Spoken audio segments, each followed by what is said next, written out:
നമ്മൾ പരാജയപ്പെടുന്ന സമയത്ത് ഉത്തരം മുട്ടുമ്പോൾ കൊഞ്ഞനം കുത്തുക എന്ന് പറയും. തെങ്ങുംപുള്ളി ചെയ്തുകൊണ്ടിരിക്കുന്നത് പാവം, എനിക്ക് അദ്ദേഹത്തിനോട് സിമ്പതി മാത്രമേ ഉള്ളൂ. കാരണം അദ്ദേഹം എന്തൊക്കെ പറഞ്ഞു, ഭരതൻ്റെ ഫീലിംഗ്, രാമൻ്റെ ഫീലിംഗ്, എനിക്ക് ചിരി വരികയാണ്. നോക്കൂ, ഭാരത് ജോഡോ യാത്ര ഇന്ന് എവിടെ ചെന്ന് നിൽക്കുന്നു എന്ന് അദ്ദേഹം പറയട്ടെ. ഈ ജാഥ എവിടെയാണ് സാർ? ഈ ജോഡോ യാത്ര നിങ്ങളുടെ എവിടെയാണ്? ഒന്ന് പറയാമോ? രണ്ട്, രോഹിണി ചോദിച്ചു, 2019 ഞങ്ങളുടെ സങ്കല്പത്ര നിങ്ങൾ നോക്കിയിട്ടുണ്ടോ? ഞങ്ങളുടെ തെരഞ്ഞെടുപ്പ് വാഗ്ദാനങ്ങൾ നോക്കിയിട്ടുണ്ടോ? ഞങ്ങൾ പറഞ്ഞ കാര്യങ്ങൾ, ഞങ്ങൾ വികസനത്തെ മുന്നിൽ നിർത്തിക്കൊണ്ടാണ് ഈ തെരഞ്ഞെടുപ്പിനെ നേരിട്ടത്. 2019 ഇവിടുത്തെ ജനങ്ങൾ അതിനെ അംഗീകരിച്ചില്ലേ? ഭാരതീയ ജനതാ പാർട്ടി ഭൂരിപക്ഷത്തിൽ വന്നില്ലേ? ഭരണത്തിൽ വന്നില്ലേ? ഞങ്ങൾ ഓരോ തെരഞ്ഞെടുപ്പിനെ നേരിടുന്നതും ഞങ്ങൾ ചെയ്ത കാര്യങ്ങൾ വ്യക്തമായി സമൂഹത്തിന് മുമ്പിൽ കാണിച്ചുകൊണ്ടാണ്.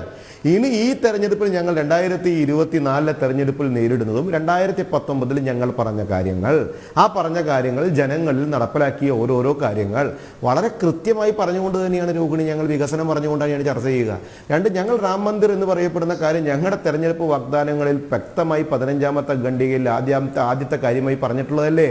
ഞങ്ങളത് നടപ്പിലാക്കുക തന്നെ ചെയ്യുമെന്ന് ഞങ്ങളുടെ വ്യക്തമായിട്ടുള്ള കാര്യമല്ലേ? ഞങ്ങളത് നടപ്പിലാക്കി. അതിൽ ഇവർക്ക് പ്രയാസമുണ്ടാകുന്നത് സ്വാഭാവികമാണ്. ഇവർക്ക് അവസാനം ഉത്തരം മുട്ടുന്ന സമയത്ത് വർഗീയത വർഗീയത വർഗീയത. നിങ്ങളതിങ്ങനെ പറഞ്ഞ് നശിക്കുക എന്നല്ലാതെ നിങ്ങളുടെ രാഷ്ട്രീയ പാർട്ടി 50 കൊല്ലക്കാലത്തേക്ക്, ഞാൻ നേരത്തെ പറഞ്ഞത് എടുത്തു പറയുന്നു, 50 കൊല്ലക്കാലത്തേക്ക് തെങ്ങുംപുള്ളി നിങ്ങളുടെ രാഷ്ട്രീയ പാർട്ടി ഈ ഇന്ത്യ രാജ്യം ഭരിക്കാൻ പോകുന്നില്ല. കാരണം എന്താണെന്നറിയോ? ജനങ്ങൾ തിരസ്കരിച്ചു. ജനങ്ങൾക്കിത് വേണ്ട. കാരണം നിങ്ങളുടെ പാർട്ടിക്ക് ഒരു വ്യക്തമായ നിലപാടില്ലെന്ന്, വ്യക്തമായ നയമില്ലെന്ന്, വ്യക്തമായ ഒരു കാഴ്ചപ്പാടുള്ള ഒരു നേതാവില്ലെന്ന്.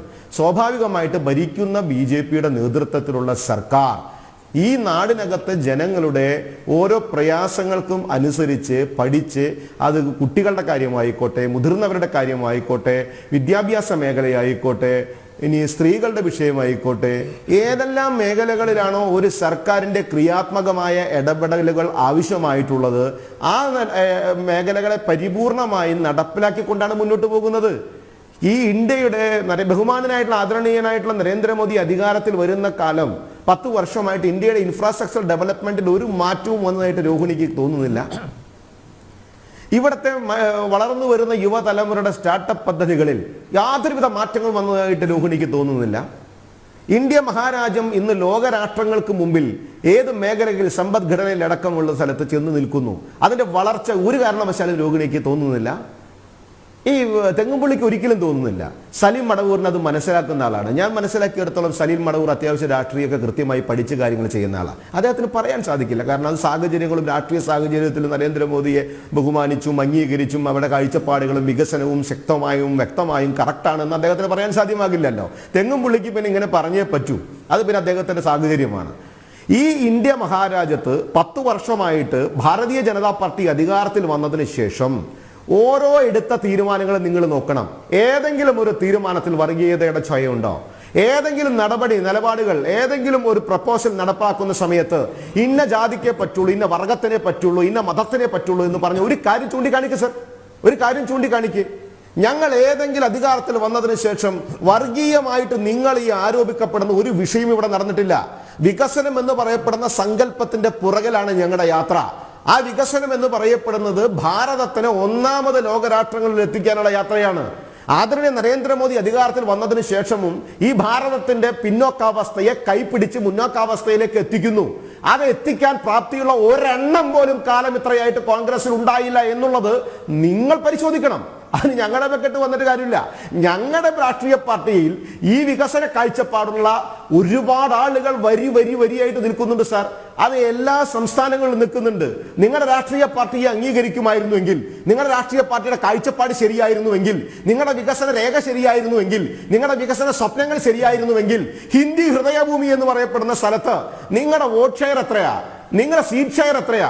നിങ്ങൾ ഇന്ത്യ മഹാരാജ്യത്ത് നിങ്ങളുടെ സീറ്റ് ഷെയർ എത്തിയ പ്രതിപക്ഷ നേതാവായി ഇരിക്കാൻ വേണ്ടുന്ന മിനിമം സീറ്റുകൾ പോലും നേടാനാവാതെ മുഖം തിരിച്ചു നിൽക്കുന്ന നിങ്ങളുടെ രാഷ്ട്രീയ പാർട്ടി ഞങ്ങളുടെ രാഷ്ട്രീയ പാർട്ടിയോട് പറയുന്നു നിങ്ങളുടെ നിലപാട് ശരിയല്ല എന്ന്.